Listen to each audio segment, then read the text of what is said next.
Faiza, mashallah. You have come as well, huh? And Mubarak has babysitting? Please. Assalamu alaikum. Wa alaikum salam. Yes, please. Assalamu alaikum, Huzur. Where's your jacket? In the... Close it over there. Yes, yes. Right. Le mois dernier, un évêque anglais avait lancé un appel public pour convertir le musulman. Et ce mois-ci, un évêque italien a fait un appel pareil. Huzur, que sera votre conseil pour les musulmans et pour ses prêtres? During the past month, Huzur, there was an English bishop who launched an appeal to ask the Christians to start trying to convert Muslims. And recently, an Italian bishop gave the same message. The question is, Huzur, that what would Huzur like to say to the Muslims regarding this? And what would Huzur like to say to those priests who are launching... To the priests themselves who are trying these tactics? Well, the efforts will be, inshallah, totally frustrated. Can't do anything about it. Just they're talking loud. And we are doing practical work without making loud claims.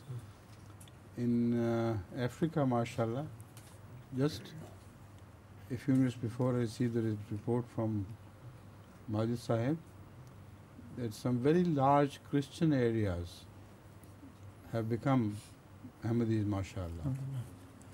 And some glad tidings will be sent later on about, hopefully, about an area which covers about 200,000 people.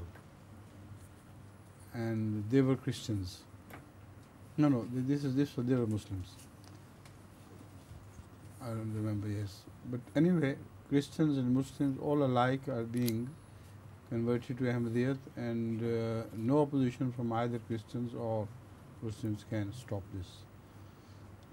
And the recent report about Seychelles is great. You know, Mauritius people were taking care of Seychelles.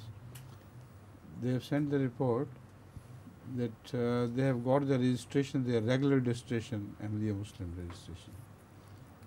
And the interesting thing is that after the previous conversion of 15 people who got, mashallah, well established as a Jamaat, a Christian priest came to their meeting and said, I throw a challenge to you that I'll take all my Christian converts back today. And then the missionary, mashallah, started debating the issue with him. And amazingly, 7 more of his followers got converted to Ahmadiyyat and Islam immediately, there and then. And he stood up and said, this is the first time I have been completely beaten by a Muslim. But they are used to other Muslims, you know, who believe Isa alayhi salam to be alive in the heaven. But a different type of Muslims he faced and got frustrated completely. So this is our practical answer to this question of loud boastings. Sa Sainteté le Calife nous dit que, en effet, les efforts de ces personnes, vous allez voir, Inch'Allah, seront frustrés, totalement frustrés. Ce n'est que du bruit et ce n'est que des paroles en l'air. Nous, quant à nous, nous faisons du travail pratique et nous le faisons sans faire du bruit. Donc cela se fait silencieusement, mais le travail avance. Et nous avons, je viens de recevoir la nouvelle du Huzur aujourd'hui, du bureau du Tabshir, donc qui s'occupe des missions, que de très vastes régions chrétiennes, à majorité chrétienne, sont entrées dans l'Ahmadiyya quelque part et des nouvelles vont suivre, Inch'Allah, par la suite. Et il y a d'autres bonnes nouvelles concernant une région, mais là il s'agit de musulmans, où il y a à peu près 200 000 habitants qui sont des musulmans et qui nous ont aussi rejoints depuis très peu. Et partout en Afrique où nous faisons le tablir, il n'y a pas d'opposition ni de la part des chrétiens, ni de la part des musulmans. Donc le travail avance pratiquement sans aucune opposition, ou l'opposition qu'il y a ne porte aucun fruit. Eh bien, il y a notamment le cas des Seychelles, qui est à la charge de la Jamaat de l'île Maurice depuis quelque temps.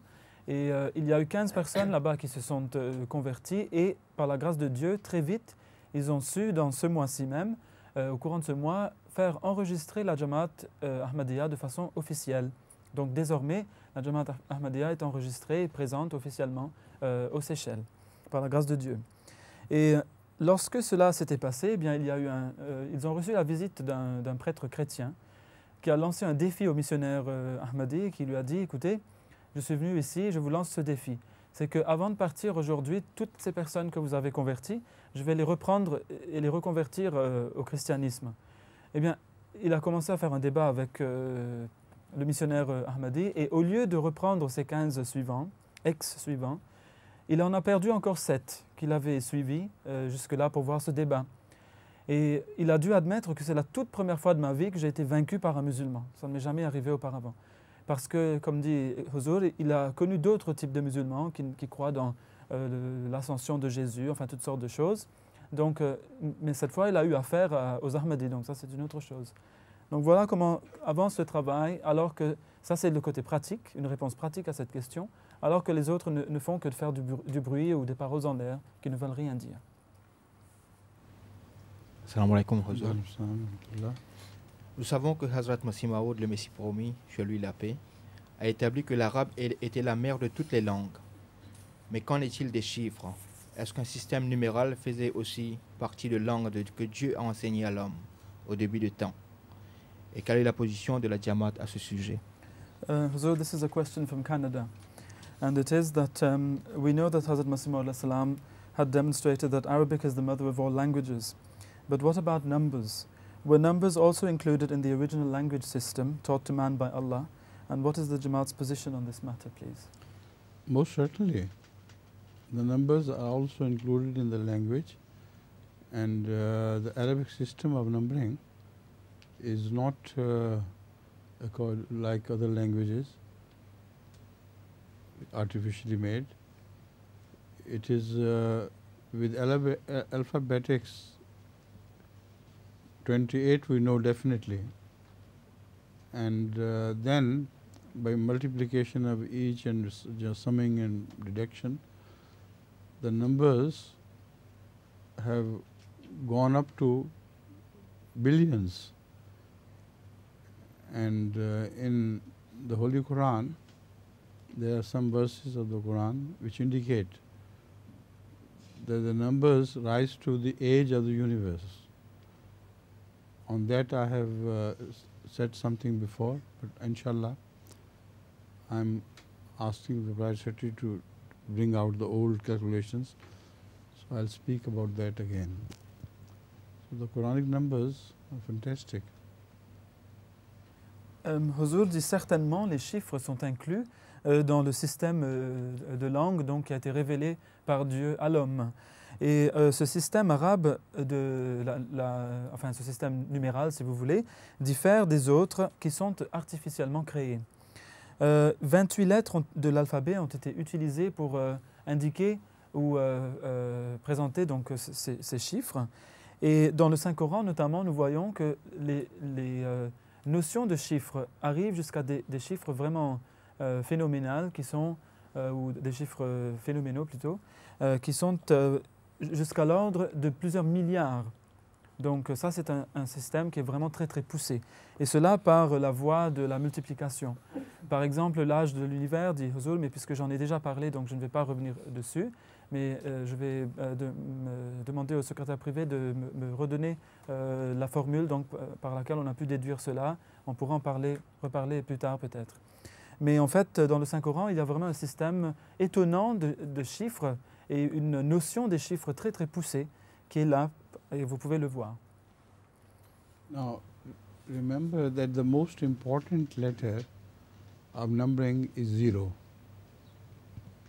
because with the help of 0 you can build any figures, otherwise not. So the Holy Quran mentions that Islam is admitted by all the Western scholars to have introduced the 0 system. And the Holy Quran, in fact, when it speaks of nothingness and on the right side of God, if you add nothingness, it becomes billions and trillions of things. This is the indication that the Quran had sowed the seed of zero. So it reminds me of a kashf of a buzurg, of a companion of Masih Maud, who once inquired that from Allah, that if everything else is zero and you are only one, and why these things, trillions upon trillions of things, just here on earth, if you count the animals created, they rise to an unimaginable number. So what is all this? So he went into the state of a vision suddenly while praying, and God was standing before a blackboard, and he wrote 1. So then he wrote a 0. Then put the 0 on the right side of 1, and so what is this? He said 10. He said another 100, another 1000, and so on, until the blackboard was finished. So then he put zeros on the wrong side of 1. He said, what is this? He said, nothing.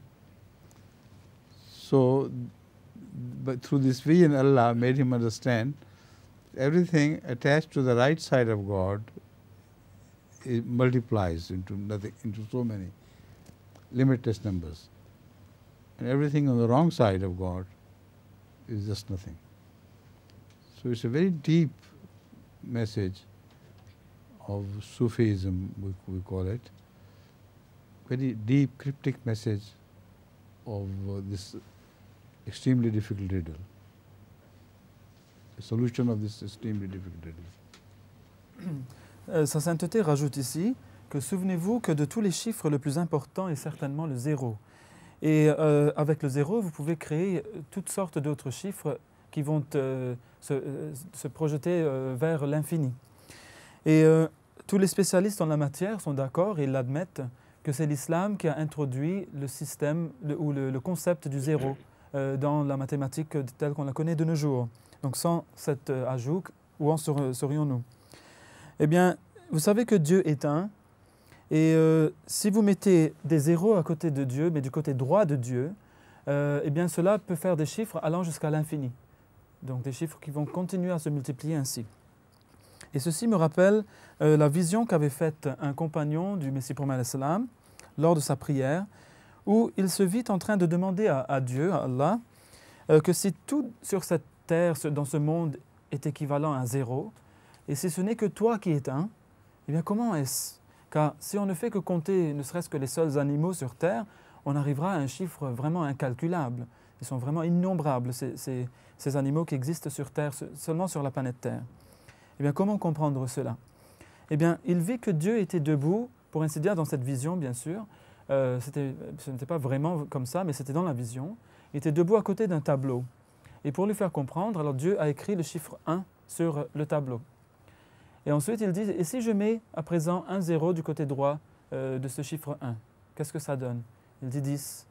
Encore un, ça fait 100. Encore un, ça fait 1000. Et il poursuivit l'exercice jusqu'à ce que tout le tableau soit rempli donc de ce 1 et de tous ces zéros qui suivent. Il était arrivé à un chiffre incalculable. Il dit à présent, si je mets le 0 du côté gauche du chiffre 1, eh bien, quelle sera sa valeur? Il dit, ça n'aura aucune valeur, le 0 ne voudra rien dire. Et un autre, et un autre, et un autre, ça ne va toujours rien dire. Cela est un message très très profond de mysticisme, de soufisme, si vous voulez, du huzur. Et c'est que si des choses, des créatures se trouvent du bon côté de Dieu, du côté droit de Dieu, eh bien, elles se mettront à avoir tout à coup, elles auront une valeur et elles se mettront à se multiplier indéfiniment. Mais si les créatures se mettent du mauvais côté de Dieu, elles n'auront aucune valeur et elles ne pourront prospérer. Elles ne voudront rien dire, elles seront 0. Donc voilà, dans une vision, comment Dieu a expliqué à ce compagnon la réalité des choses, de ce chiffre 1 et de sa relation avec les créatures qui, somme toute, ne sont que zéro, mais ne trouvent leur valeur que lorsqu'elles se trouvent du côté droit de Dieu qui les a créées. Question de l'île Maurice. Quelle est l'histoire de Muawiyah, qui était un escribe du saint prophète sallallahu alayhi wa sallam? Peut-on accoler le titre de Hazrat quand on parle de lui? It's a question from Mauritius as well. What is the story of the companion Muawiyah, who was a scribe of the Holy Prophet Muhammad sallallahu alaihi wasallam? And is it correct to use the title like Hadrat or a title like this before his name? Yes. As far as we are concerned, we are not the judge, because many things in that part of history were so confused that it was very difficult for the pawns on their checkboard to judge their own movements. So that is why I always advise people not to sit as judge upon those people. Follow the simple law that whoever was a companion of Rasulullah sallam, he should be called Rasulullah ta'ala. If he is no longer that favored person, then after death he will be presented before Allah and he will decide. What are we to do? Sa sainteté nous donne une réponse en principe donc ici, selon le principe que pour ce qui nous concerne, nous ne sommes pas juges de ce qui a bien pu se passer, se produire à l'époque de Hadrat Muawiyah, donc, qui était un compagnon du prophète Mohammed sallallahu alayhi wa sallam, qui était l'un de ses scribes. En effet, l'histoire est confuse à ce sujet. Nous ne sommes pas vraiment sûrs de ce qui aurait pu vraiment se produire dans son cas, etc. Et il est très difficile, en effet, pour les pions eux-mêmes de déterminer et de comprendre leur propre mouvement sur cet échiquier où ils se trouvaient. Donc, nous ne pouvons pas juger de ce qu'ils ont fait si eux-mêmes ne peuvent pas en juger. Comment pouvons-nous maintenant en juger? Ce n'est pas possible. C'est seulement Dieu qui sera juge de tout cela. Et quant à nous, si quelqu'un a été dans la compagnie du prophète Mohammed sallallahu alayhi wa sallam, cela nous suffit de savoir qu'il était son compagnon. Et donc, nous pouvons utiliser des épithètes comme Hadrat ou autre chose avec son nom, car c'est tout ce qui nous concerne. Assalamu alaikum. Suite à la demande d'un signe des hindous de Qadian, le Messie promis alayhi salam pria et reçut la révélation sur le Muslim Maud radhiyallahu anhu. Quel rapport spécial le Muslim Maud radhiyallahu anhu a-t-il donc avec les hindous? Pourquoi les hindous et pas les autres? Following the request of the Aryas of Qadian to receive a sign from the promised Messiah, the promised Messiah went and prayed and he received the revelation about the Hazrat Muslim Maud radhiyallahu anhu. Now the question is that what is the special relation that the Hazrat Muslim Maud radhiyallahu anhu has with the Hindus? Why the Hindus and not anybody else? It was initiated by them. What does it mean by the Hindus? What is the special relationship that the Hazrat Muslim Maud in particular has with Hindus, seeing as it was their request? He doesn't have any particular relationship with Hindus at all. The point is that it was a Hindu Arya who challenged Hazrat Masih Maud to a duel of spirituality and prayers before God. So it's so happened that Hazrat Masih Maud when he prayed, he was given the glad tidings about a son's birth. And that son was born 3 years after this prayer. While Lekram, who had challenged him, he had made a counter prophecy. He said, nothing will be born, not even a rat. And if anything is born, he will die before you.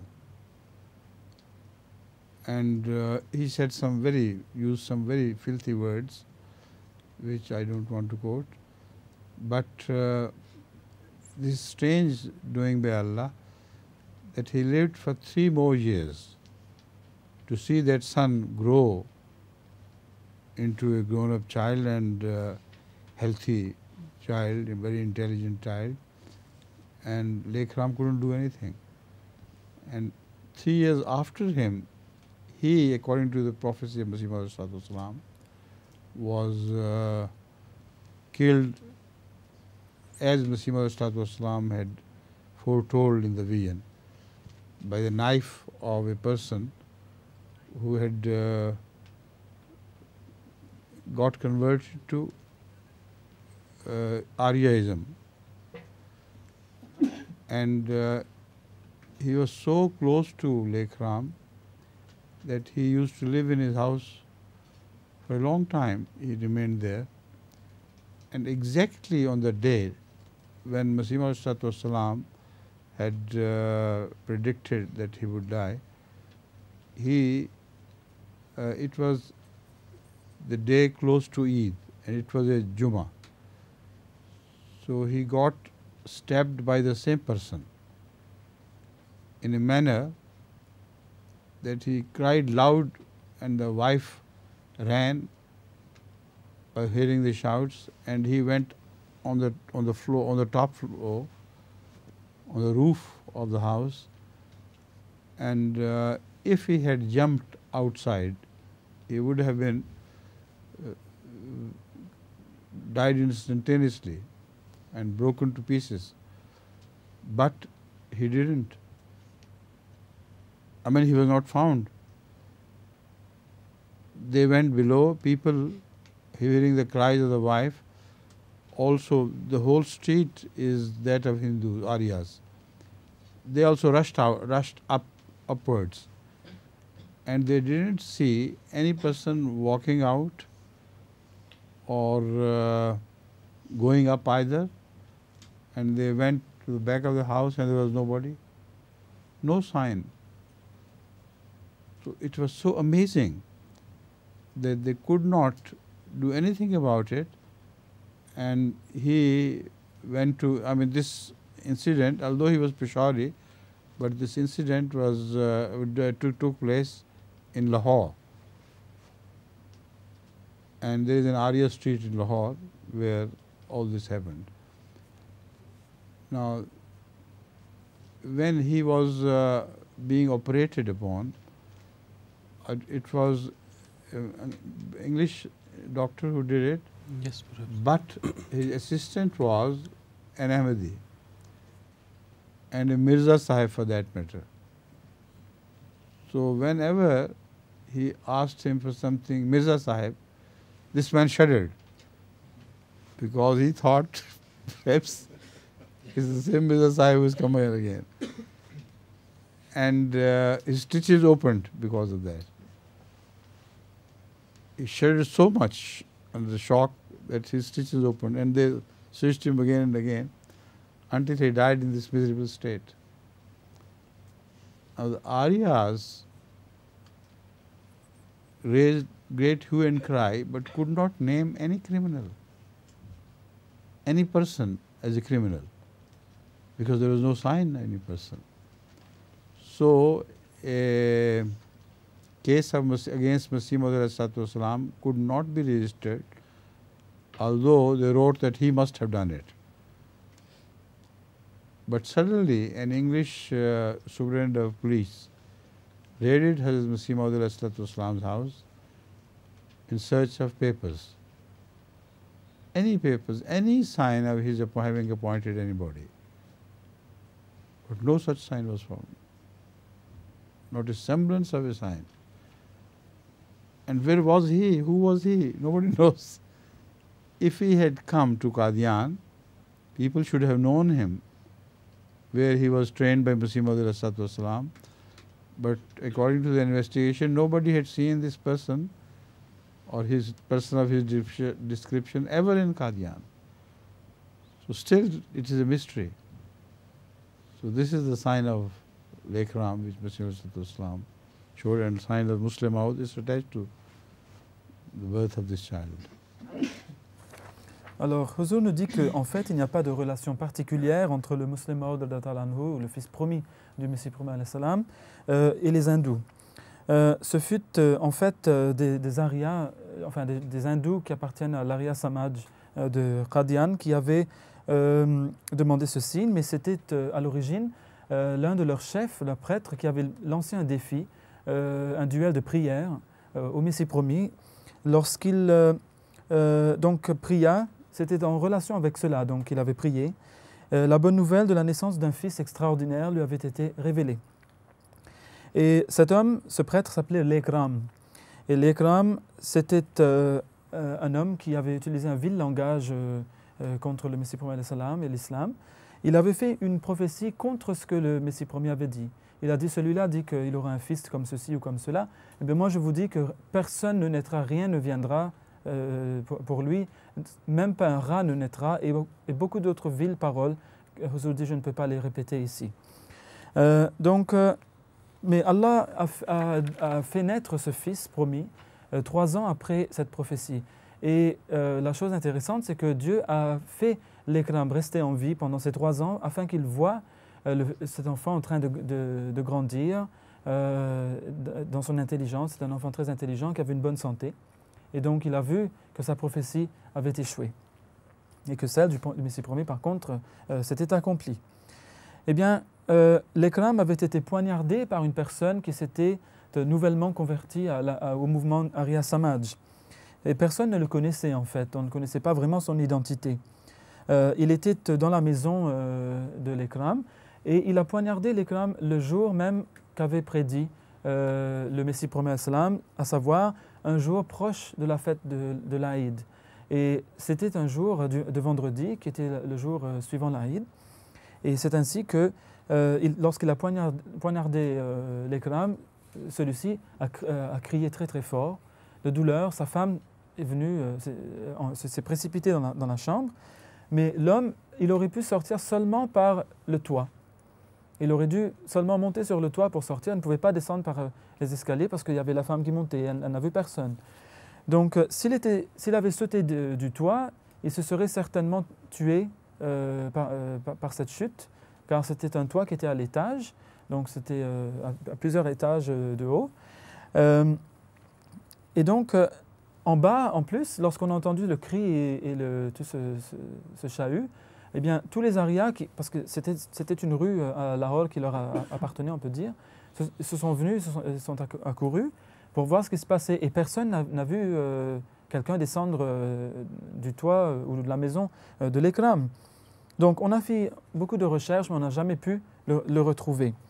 Eh bien, évidemment, tout de suite, on a montré du doigt le Messie promis alayhi salam, on l'a accusé de ce meurtre, comme quoi il a dû payer cet homme pour faire ce vilain travail. Et on a fait chercher sa maison, on a fait fouiller sa maison, mais on n'a pas trouvé ne serait-ce qu'un seul petit morceau de papier qui pourrait impliquer le Messie promis dans cette affaire. Il n'était pas du tout mêlé à cela. Eh bien, donc on n'a pas pu intenter un procès contre lui. Mais la chose intéressante, c'est que lorsqu'on était en train d'opérer sur l'Ikram, parce qu'il avait étripé donc cet homme, eh bien, on avait remis les tripes, ses intestins à l'intérieur, et puis on le recousait. Eh bien, le chirurgien qui l'opérait s'appelait Mirza Sahib. Et alors, lorsque il était dans la salle opératoire, lorsque les gens demandaient à ce chirurgien quelque chose, ou lui disaient quelque chose, il lui disait toujours Mirza Sahib. Et comme c'était aussi l'épithète qu'on donnait au Messie promis alayhi salam, celui-ci, dans sa crainte, en entendant à chaque fois Mirza Sahib, il s'est débattu. Et à chaque fois, les points de suture se sont déchirés et sa plaie s'est rouverte. Et à chaque fois, ils ont dû recoudre la plaie, mais à chaque fois, puisqu'il gigotait trop, il se débattait trop, la plaie se rouvrait et finalement, il en est mort. Donc, il a dû passer ses derniers moments dans une souffrance terrible. Dr. Mirza Mohammad Yaqub. Donc, le docteur, le chirurgien s'appelait Mirza Mohammad Yaqub Beg. Et donc, c'était lui qu'on appelait Mirza Sahib, et cela a causé beaucoup d'effroi chez l'Ikram. Eh bien, on a vu que donc le Messie promis alayhi salam n'était pas du tout impliqué. D'ailleurs, personne n'avait jamais connu cet homme qui avait poignardé l'Ikram, ne l'avait jamais vu à Qadian. Donc, comment le Messie promis aurait-il pu le rencontrer sans que les gens de la région le voient? Donc voilà, c'est ça le signe qui a été donné du Fils promis. Et c'est ainsi que cette prophétie s'est accomplie de cette façon miraculeuse. Pardon me, I have to add something to it. The questioner asked if this child had any contact with the Hindus in future in a manner that this prophecy could be related to him. I said, perhaps I don't know, but now I have remembered. He came into contact particularly with Aryas and defeated them so completely that it became a sign in itself.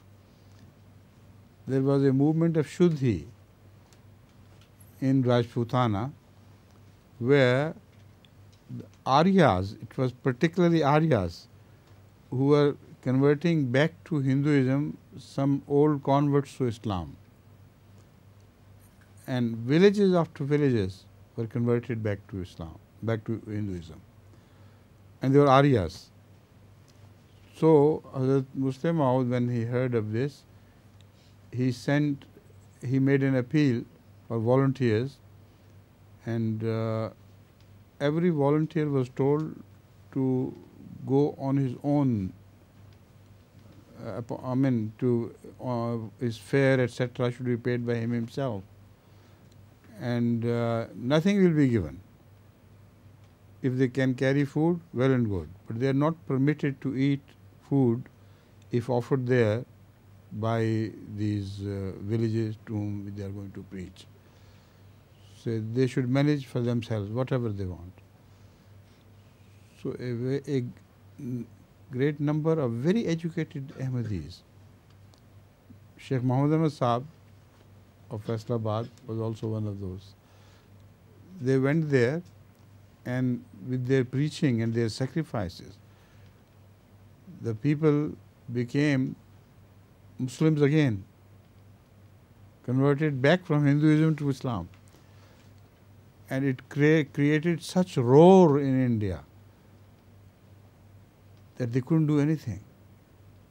So they asked the government to interfere. And the Viceroy managed a conference, Hindu-Muslim conference, in Delhi, so that they can resolve this issue. Now, Ahmadis were not invited because the Muslim influence of the overwhelming influence of Muslim population, and the Aryas boycotted that. He said, we are not afraid of these. The real culprits are Ahmadis. So unless they are invited, this conference will not come to any fruition. So a telegram was sent to Hazrat Khalifatul Masih. Please come and join the conference, or there will be no conference. So there, again, he took such a plea that they were nonplussed and they couldn't do anything about it. So he got all of these territories which had been lost to the enemy back to Islam. And there, again, he had this policy that don't bring the question of Ahmadiyyat there, because then they will say that they are doing it for the sake of spreading Ahmadiyyat. Just tell them to come back to Islam, that's all. And because the Ahmadis were doing it, so naturally they also became Ahmadis at the same time. But not because it was a precondition. Alors, Huzour nous rajoute quelque chose de très intéressant ici, et c'est que la question était portée surtout sur cette idée que peut-être qu'il y avait une relation quelconque entre cet enfant qui allait naître, le Musleh Maud et les hindous. Eh bien, en y réfléchissant maintenant, Huzour dit que je vois qu'en effet, il y a eu un rapport très très particulier entre les Aryas, ces mêmes Aryas Samaj, et le Musleh Maud anhu. Eh bien, il a eu un contact avec eux qui a été un contact très très violent, on peut dire, et on va expliquer. C'est que les Aryas avaient créé ce qu'ils avaient appelé le mouvement Shuddhi, dont le but était d'aller dans ces villages de musulmans qui étaient autrefois, des générations avant cela, des hindous, et qui s'étaient convertis à l'islam il y a très longtemps de cela, pour les reconvertir à l'hindouisme. Donc quand il a eu vent de cela, le deuxième calife du Messie Prophète, le Musleh Maud, lança un appel très puissant en disant que j'ai besoin de volontaires qui vont m'aider pour contrer ce plan, ce mouvement Shuddhi. Et ces volontaires doivent venir de l'avant et ils doivent supporter eux-mêmes toutes les dépenses qu'ils auront à avoir donc, pour se rendre là-bas. Ils iront à leurs propres frais. La Jamaat ne va pas les aider. S'ils peuvent emporter avec eux de la nourriture, soit, mais s'ils ne peuvent pas le faire, je leur défends d'accepter de la nourriture de ces gens dans ces villages où ils iront. Donc c'était vraiment un appel très très strict et très difficile. Et il y a eu un grand nombre d'Ahmadis très instruits, de grands intellectuels de la Jamaat qui sont venus de l'avant et qui ont dit que nous présentons nos services pour cela, dont le cheikh Mohammed Ahmad Saheb de Faisalabad, je crois. Et donc lui aussi, il était de la mise. Donc ils se sont rendus dans ces villages et le courant a été changé. Donc la direction de la vague est allée dans l'autre sens. Et au lieu de perdre ces musulmans vers l'hindouisme, c'est tout le contraire qui a commencé à se passer. Et d'ailleurs, tous ceux qui sont redevenus hindous sont rentrés à nouveau dans l'islam. Et alors, ce qui s'est passé, c'est que cela a fait soulever un tollé chez tous les hindous dans toute l'Inde. Et ils ont porté plainte auprès du gouvernement. Il a dit, vous devez absolument faire quelque chose pour arrêter tout ça, etc. Et ils ont même fait une requête au vice-roi britannique de l'époque que vous devez organiser une conférence à ce sujet pour qu'on sache comment contrer ce qui est en train d'être fait par ces Ahmadis. Et on n'a pas invité les Ahmadis à cette conférence. Et lorsque les Arias ont entendu que les Ahmadis ne viennent pas, ils ont dit, mais à quoi bon? Pourquoi est-ce qu'on doit venir? Ça ne sert à rien, de toute façon on ne les craint pas. Alors ils ont envoyé un télégramme d'urgence à Qadian pour dire au chef de la communauté islamique Ahmadiyya, vous devez, s'il vous plaît, vous devez venir à tout prix à cette conférence parce que si vous ne venez pas, il n'y aura pas de conférence. Voilà. Alors il s'est rendu là-bas et il a présenté sa position avec tant de force et tant d'éloquence que toutes les parties opposées étaient absolument restées sans réponse, bouche bée, n'avaient rien à dire. Et donc, voilà que l'affaire s'est conclue. Et il a dit, s'il vous plaît, ne mêlez pas l'Ahmadiyya à ça. Ça n'a rien à voir avec l'Ahmadiyya. Cela est juste une chose qui arrive en passant. Soit dit en passant que ce sont les Ahmadiyya qui le font. Mais c'est l'islam, ça n'a rien à voir avec l'Ahmadiyya. Mais bien sûr, lorsque ces hindous ou ces musulmans convertis à l'hindouisme se sont reconvertis à l'islam, cette fois, ils se sont reconvertis à l'islam selon la version Ahmadiyya, bien sûr.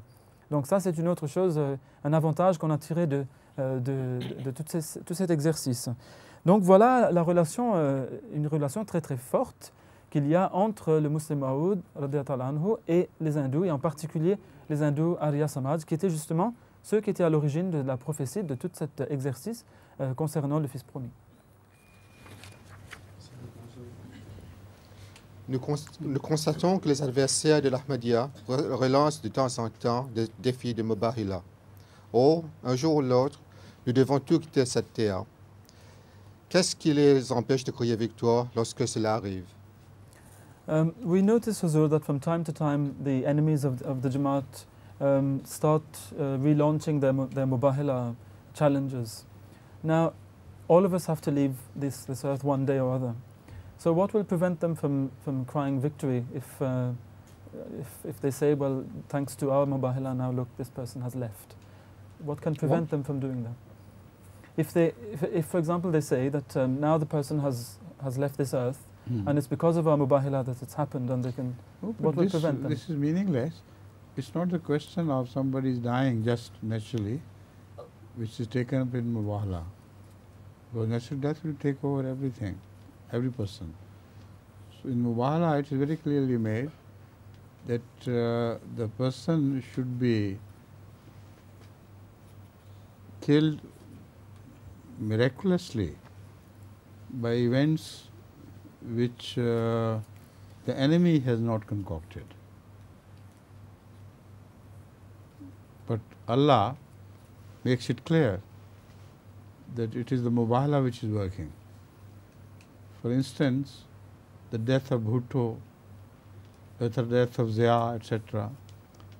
There were things which had nothing to do with Ahmadiyya community, and still after every research into the matter and every investigation, they have discovered that no Ahmadi hand can be found in that. Then the death of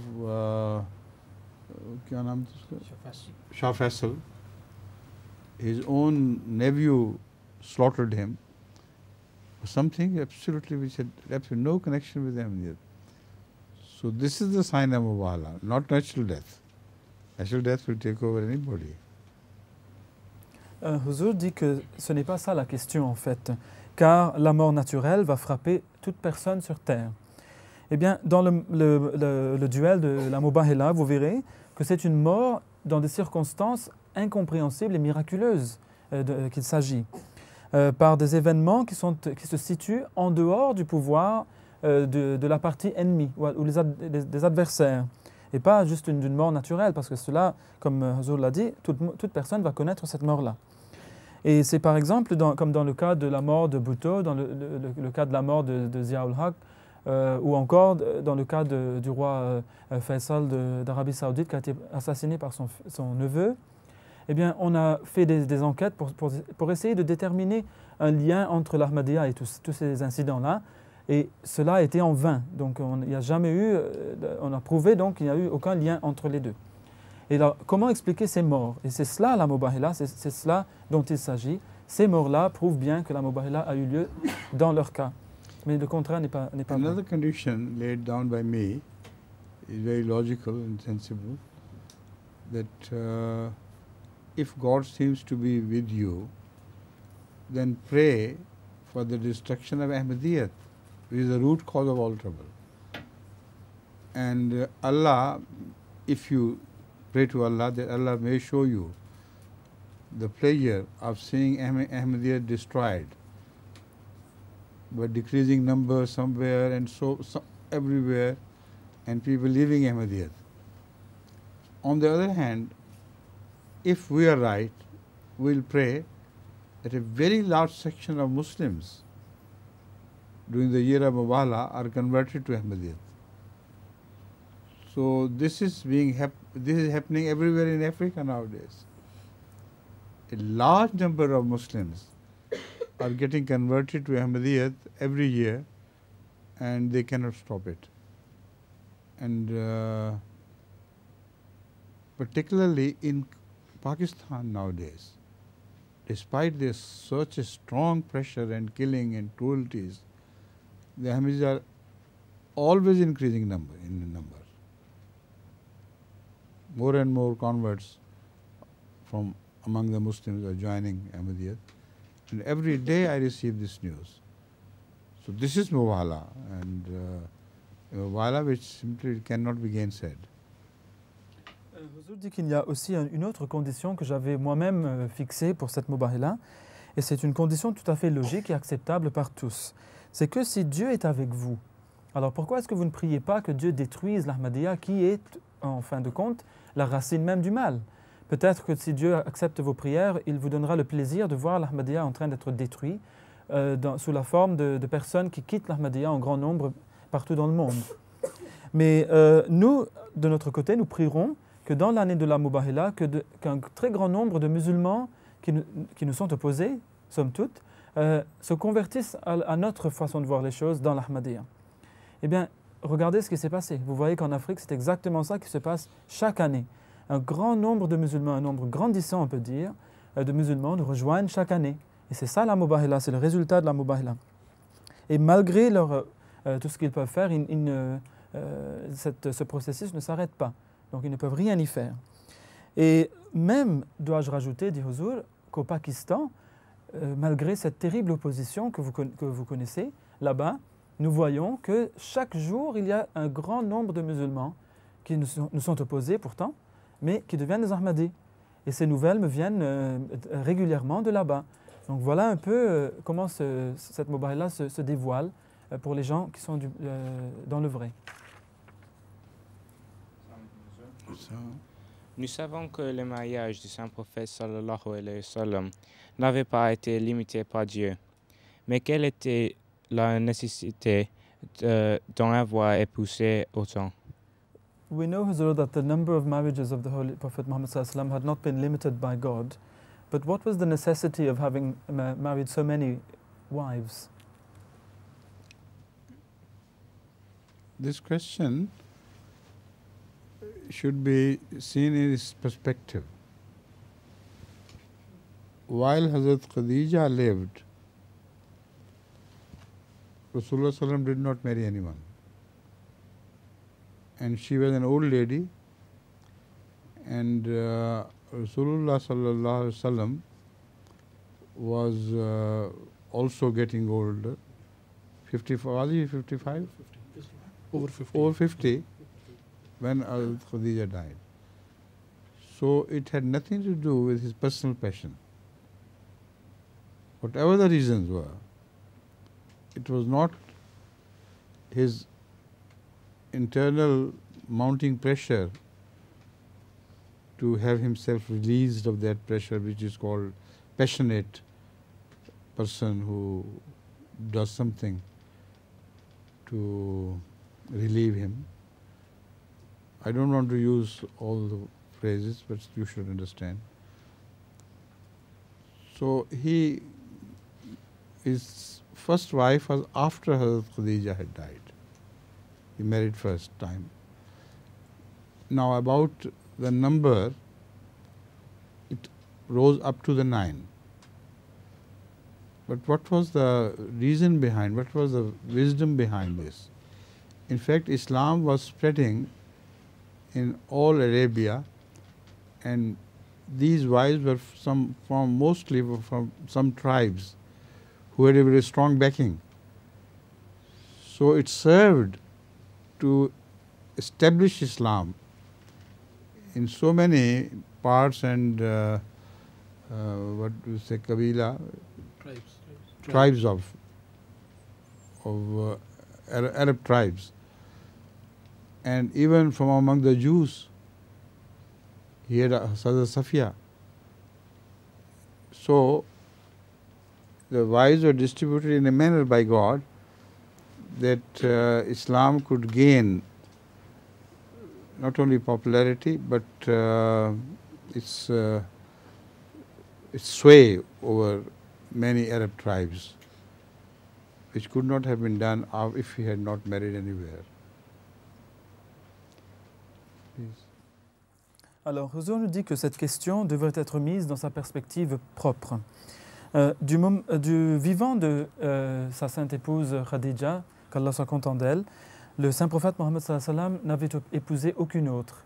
Et lorsqu'elle décéda, elle était une vieille dame. Et lui-même avait plus de 50 ans.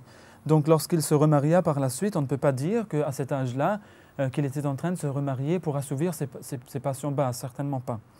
Et quelle qu'en était la raison, ce n'était certainement pas ça. Eh bien, lorsqu'il se remaria avec des dames qui appartenaient à différentes tribus importantes d'Arabie. Et nous savons que l'islam était en train de se répandre partout en Arabie. Le fait même qu'elles aient été ses épouses renforçait le message de l'islam par rapport à leur tribu. Et il y a même eu l'une de ces femmes qui était une juive, Safiya, qu'Allah soit content d'elle. Et donc tout cela a été décrété par Dieu de telle sorte que ces épouses servent dans la cause de la propagation du message de l'islam d'une façon très étoffée et concrète selon le décret divin. There are many other advantages. Ladies teaching Islam to other ladies, learning it directly from Rasulullah Sallam. So I mean, there are so many advantages of this which were organized by Allah, and it had nothing to do with personal passion of the person. Alors, je vous dis qu'il y a beaucoup d'autres avantages à ces mariages aussi, qui ont été décrétés par Dieu. L'un étant que les dames, ces femmes ont pu apprendre directement l'islam de lui, donc du prophète Mohammed sallallahu alayhi wa sallam, et enseigner par la suite l'islam aux dames qui venaient apprendre l'islam. Mais beaucoup d'autres avantages, mais ce n'était certainement pas pour des raisons d'assouvissement des passions basses. C'était ça. Only one virgin out of all his wives, that was Aisha. And she served the cause of Islam so greatly.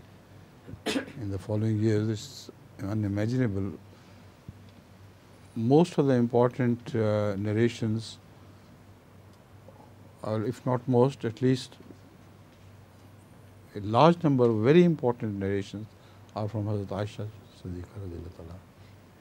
Huzur rajoute ici que dans toutes ses épouses, il n'y avait qu'une seule qui était vierge au moment de son mariage, et c'était donc son épouse Aïcha, qu'Allah soit content d'elle, qui a servi la cause de l'islam d'une façon vraiment belle et magnifique.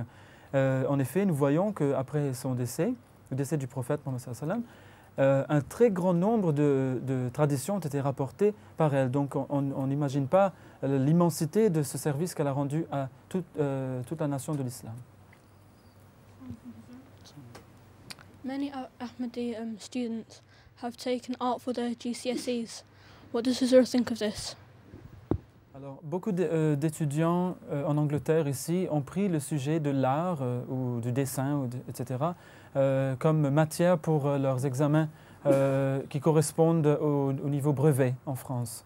The question is, Huzur, that many GCSE students here in England who are Ahmadis have taken art as a subject. What does Huzur think about this?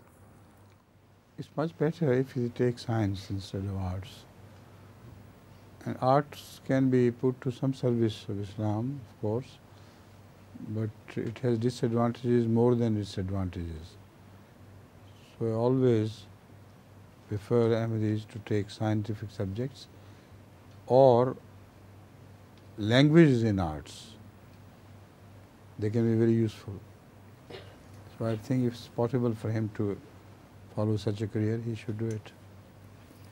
Alors, Huzur dit qu'il vaut mieux choisir autre chose que cette matière artistique, donc, ou le dessin, car cela comporte des avantages, mais beaucoup de désavantages aussi. On devrait plutôt opter pour les matières scientifiques, qui pourront être très utiles pour la Jamaat, pour l'islam. Ou bien les langues, c'est aussi une matière artistique, si vous voulez, mais c'est aussi très utile pour la Jamaat. Donc, s'il veut prendre des matières, Nasser est conseillé de ne pas prendre le dessin. You see, this also profession of law is also very good. So these things should be taken up in arts, but if possible, science is better. Huzur dit que la science prime sur tout, mais si on doit prendre des matières qui ont trait à l'art, il vaut mieux prendre les choses qui ont trait à la loi ou enfin, les langues, etc. Donc cela est meilleur. Khalid. Huzur, qu'est-ce que Huzur pense de la situation en Autriche et pardon. Et est-ce que Huzur pense que ça pose un danger pour l'Europe? What does Huzur think about the situation in Austria, and does it pose a danger for the rest of Europe? It doesn't pose any danger for the rest of Europe. It is just showing the vengefulness of the Jewish people and their influence over Europe. Because Austria has led the Union in this anti-Jewish stance very bravely. And the Jews are not going to forgive them. And because all the rest of Europe is under Jewish influence, so they are riding the horse of the Jewish choice and forgetting about all the united European policy. So it has nothing to do with us. And as far as we are concerned, we are all right. In Austria also we are gaining people, conversions, etc. Huzur dit que, en fait, cela ne pose aucun réel danger pour l'Europe. Cela ne fait que démontrer le degré de vengeance des Juifs ici sur ce continent et leur pouvoir, le pouvoir qu'ils exercent sur toute l'Europe. Eh bien, l'Autriche a décidé, quant à elle, de mener cette campagne anti-juive de façon très brave et courageuse, malgré ce que disent les autres. Et le reste de l'Europe, comme elle se trouve sous le pouvoir des Juifs, eh bien, elle ne peut rien faire. Mais en fait, cela ne va pas nous gêner, nous. Cela ne nous gêne pas. Et même en Autriche, nous faisons de plus en plus de convertis avec les jours qui passent, par la grâce de Dieu. Now this brings us to the end of today's proceedings, up to the men. Next time we'll begin with the ladies section and then turn to men, right? And Now, as a personal question, you can stop this television.